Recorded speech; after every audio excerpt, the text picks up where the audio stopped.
And he tells us in the book, we all know that 80-20 rule, right? And so all of us experience this at our parishes as we're trying to help our beloved pastors. 7% of people in a parish do 80% of the work and the giving. Of that 7%, only 1% are truly engaged. So that's a very tiny percent of evangelizers. This is why we have to be ready to say, here I am. Sherry Waddell does an amazing spiritual gifts inventory, Catholic Institute, Siena Institute. She wrote a great book on intentional discipleship. And she goes through this whole theory on the thresholds, on the 5 levels of conversion. And I want to just touch on one as you prepare yourself to make the God ask. Because she says, when you think about what a threshold really is, that's where people start. So we always have to meet people where they are. And we always have to remember that we never know what's in somebody's heart. But on the threshold, could you imagine if you invited someone to dinner and you leave the door open and they arrive and they stand on the threshold? You're like, no, come on in. But no, they're afraid your house is burning down. They're not coming in. No, come on in. I'm not so sure I know you. I at the right house. Come on in, the table's set. I'm ready for you. Our job as evangelizers is to get that person not only off the threshold, but to welcome, to love them, for them to anticipate hospitality, for them to look forward to and relish the fellowship. It's our job as evangelizers in making the ask to lavish that person with our love so that they feel the love of Christ through us.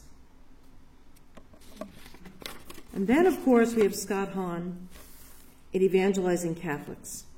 And one of the most beautiful points I think he makes in his book is that he talks about one of the ways that we can ask people and evangelize and encourage them, and this is where C4 has been just so remarkable in moving people and evangelizing people, because he says that our homes are a haven of charity.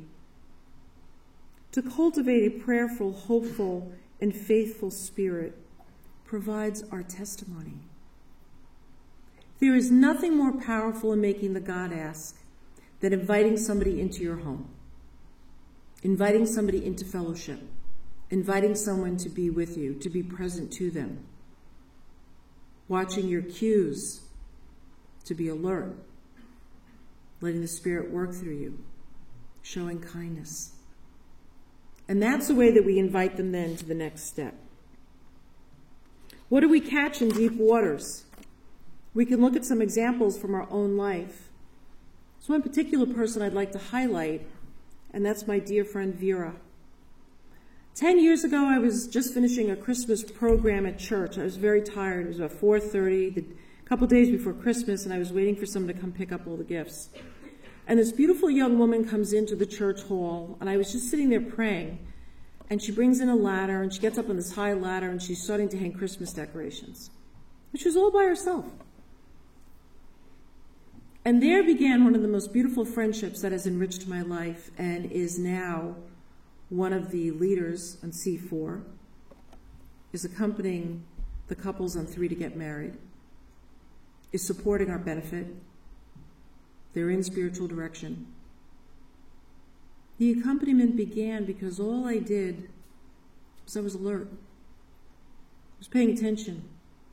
I was kind. I just asked her if I could help her hang things. And then her husband Sam walked in. Well, then I met Sam. And Sam brought in another ladder. And throughout all these years, the focus has been on this accompaniment with challenge. And then there's Danielle and Anthony.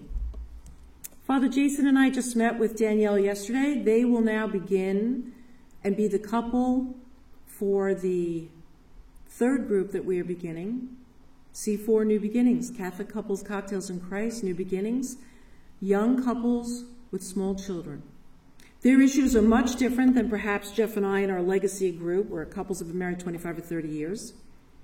Danielle and Anthony have twins. They walked into church one day, and I was lecturing, and they came really early, and they caught my attention, and it reminded me of Father John Connor. You know, Father John Connor is like this amazing evangelizer, as we all know. But you know, Father John is this way when he's telling a story, and I just love it. He just did it at Professions. Before he gets on a plane, he says, "Okay, Lord, who do you have for me today?" Don't you love when he does that? I love that. That's what we should be like. Lord, who do you have for me today? And all of a sudden, you start to really pay attention. Well, Anthony and Danielle came to church 20 minutes early with twins, newborn twins, to get themselves situated and comfortable, carrying everything, their bags, and they take the back pew, and they're young. And I'm like, this took some effort to be with God today. I've got to meet this couple. I love them.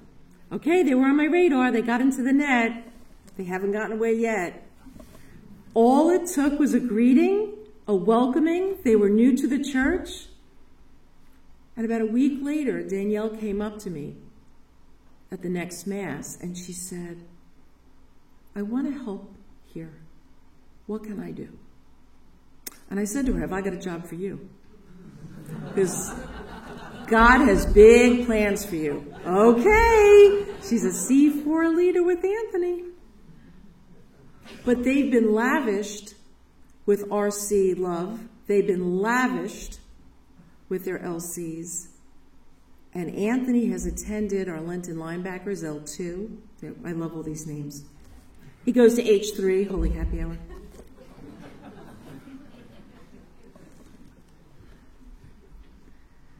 But we invite them into our apostolates. We make our apostolates exciting, happy places of welcome. We give them a job. We show them how to do this work. We get them in our net. And then we say, "Lord, here I am. Help me to know what you want me to say to Danielle and Anthony." And then there's Carla. One day after morning Mass, waited for me as I was speaking to someone else, and I could tell she was just really hesitating and holding back. And I walked over to her and I greeted her. I said, "I'm so happy to see you. I haven't seen you in a while. How are you doing?" And she was visibly down. She goes, "I don't understand. I feel so dry. I'm trying everything. I'm at Mass. I'm doing it all." And she goes, "There's nothing around here. I don't know who to join." I go, "Oh, you could come join me. I've got a great idea for you. Walking with Purpose, Tuesday, 9:30. Be there. You'll be at my table." She could have said no. She could have not shown up. She showed up. Now, if she hadn't shown up, the God ask would be coming the following week. "Carla, how are you feeling? I'd like you to join me. Just come. Try it one time." Walking with Purpose participant for years. Leader in our church. They're everywhere. But if you don't drop your net, you can't fill it. We're called to bring the net into shore so that we can start loving them. So lavish. Let them see your prayer life. Let them see your witness. You know, years ago, there was this amazing book that broke out on the bookshelves, The Feminine Mystique, Betty Friedan. She was groundbreaking because she was trying to define the feminine mystique. But a lot of these women and men, there's some kind of spiritual mystique. They're thirsting and want to quench their thirst. They're hungering, but they actually can't put their finger on it. They don't know what it is. So your invitation may be the one thing that they actually needed that day. And you have to go into this God ask with a plan, folks. It's not just, "Okay, I tried. I asked her. She didn't show up. All right. Go to somebody else."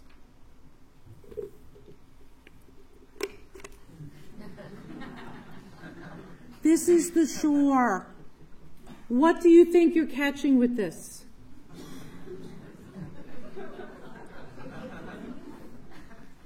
There's no big catch here. And let me tell you, I don't know what kind of soul fits in there. And this doesn't go in deep water. Deep.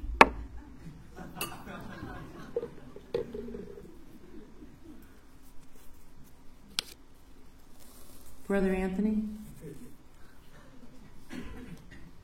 Brother did me such a kindness, so I'm not picking on him, I just love him. Because he was so good to me yesterday. And he was very patient. But I want to ask him a question. Brother, I'm going to give you an invitation. I hope it's an invitation that you can't refuse for God.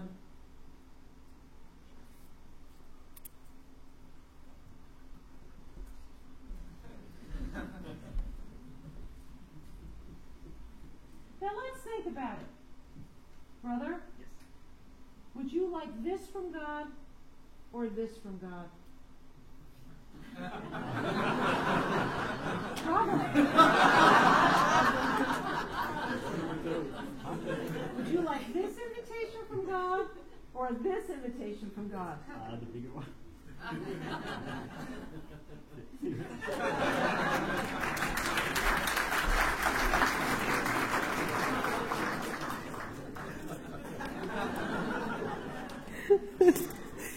Thank you, brother. You're so good. If your ask is like this, that's the amount of apostolic action you're going to be able to see. This is not what we're called to do. The pile of invitations is a God ask, a good plan. It may not be one time. You may have to follow somebody around for years, because then there's Lauren, who I love, who I followed around for 3 years right behind her 3 small children, asking her to take a trial class for Walking with Purpose. And this gets us into objections when you do invite somebody. You know what our number one objection was? Let's see if we can guess why somebody says no to your God ask. Anybody? No time. She had no time. She was busy. I hate that 4-letter word. Busy. Everybody's busy. But there's your cue. No time. Because what Lauren learned is that she was focusing her entire day on her very secular, cultural mother to-do list. And finally, after following her around for 3 years, and she kept telling me no time, and I said, I feel so bad that you're so stressed because you're so beautiful and loving. You're here at church every Sunday. You're such a great mother. Why are you feeling so stressed? She said, well, I just don't know how I can do anymore. I can't fit it in. And I said, okay, what's your to-do list look like? She goes, it's endless. It just never ends. And I said, you know, God has a big plan for you. He gives you a to-do list every day. Which one are you finishing? She said, I never looked at God's to-do list. I said, next Tuesday, 9:30, trial class.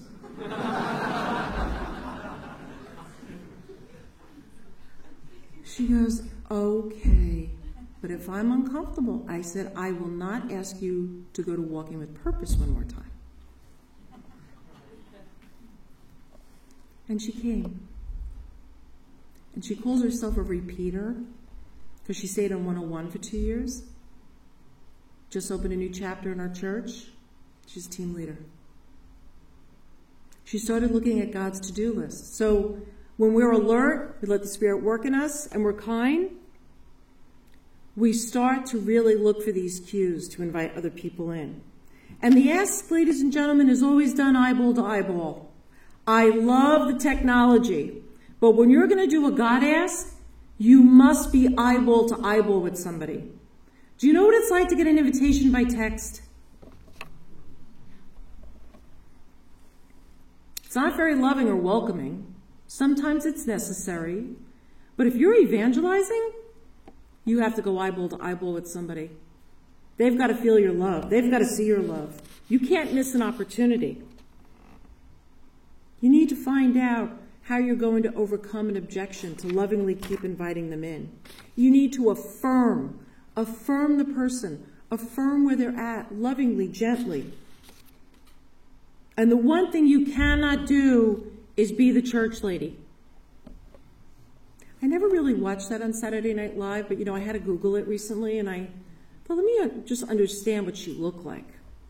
No wonder people get afraid of the church lady. Don't wear knee highs and swing your rosary beads. It doesn't work. We want to be the person that shows hospitality through openness. So in finding all these other apostles that we have to get involved, we have to make sure that we can find a way to reach their heart. We have to be in relationship. In relationship. So that the invitation eyeball to eyeball starts to become much more personal and heartfelt. Evangelization is not about us. It is about Jesus Christ, the Good Shepherd, seeking the lost sheep through us.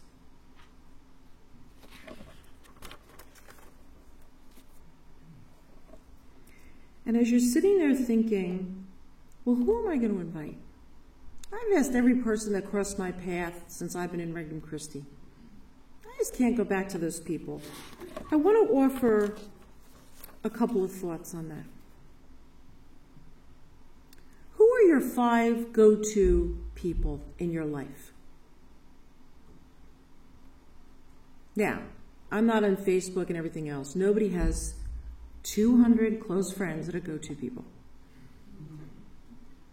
But we all have a few go-to people. Who's your best friend? What might they need? What one man or woman in your life really needs you right now? Are they in your net? Is there a man or a woman in your life that you would like to express gratitude towards? To be more in relationship with them, to get them in your net? Is there a man or woman in your circle that you really admire? Have you affirmed? Have you invited? Have you expressed your thoughts?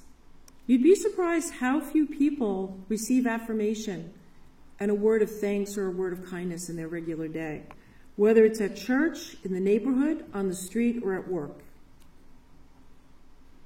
Is there someone in your life that you would really like to get to know better? Do you see somebody struggling? Is there a Lauren?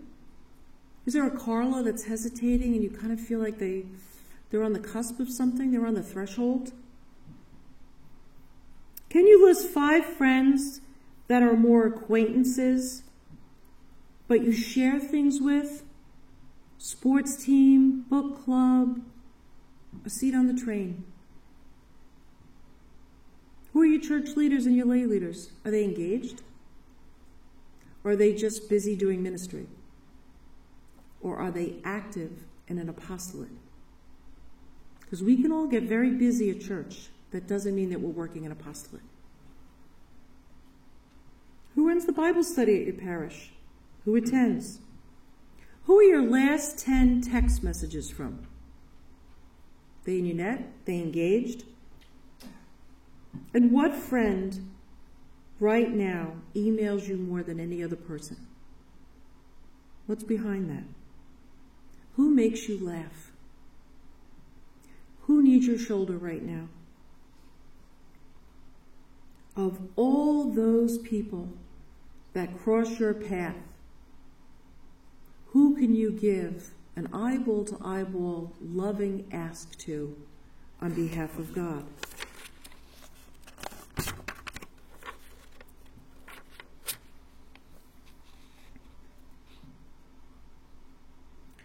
I want to be Simon. I want to be Peter. I want to keep dropping my net. I want to keep putting more names up there and let the Holy Spirit work. But I want to make sure that every day that I wake up, I am able to say, okay, Lord, who do you have for me today? Are they to my right? Are they to my left? Will you give me the words? Will you help me not to get in the way? Will you help me to remember to be loving? needs C4? Who needs the Holy Week mission? Who needs spiritual exercises? Who needs walking with purpose? Where can I engage and invite? Where can I give this ask on behalf of God? How can I accompany with challenge? How can I express kindness? Regan Christie, our formation, the fathers, the brothers, we have what we need. Now it's time to get out there. It's time to get out there. We have to move. We're a movement on the move. But if not you, who?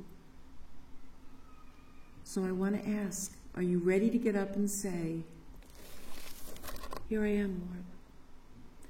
Here I am, Lord.